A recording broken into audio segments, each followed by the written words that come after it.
जय जगन्नाथ। गोटे लोकर 3 जन बंधु थिले आज्ञा। प्रथम बंधु धन, द्वितीय बंधु हूँ परिवार एवं तृतीय बंधु हूँ कर्म।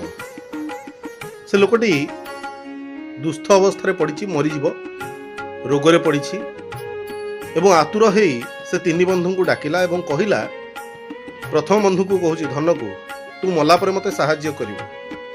धन कहूँ मु तते बहुत असमय साहाय्य करिछि, आउ मते साहाय्य कथा कहना मु पारिबिनी। परिवार वर्ग को डाकिला।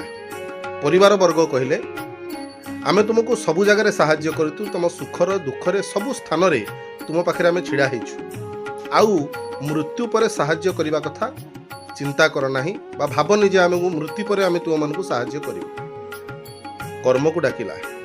कर्म कहला तुमे बंधु चिंता कर नाही, मु तुमको बंची थिला बेले साहाय्य करिथिली, मृत्यु परे मध्य तुम पाखरे सबु बेले रहिबी। तुमे जेउठी रहिबो तुम पाखे पाखे रहिबी एवं तुम ना तुम मृत्यु परे मध्य समस्त जनमानस रे प्रतिभासित हेबो तुमर ना, कारण मु होची कर्म। तेणु करी भल कर्म कले निश्चित रूपे आमे माने समस्ते ए समाज रे चिर जीवित होई रहिबा मृत्यु अनंतर मध्य।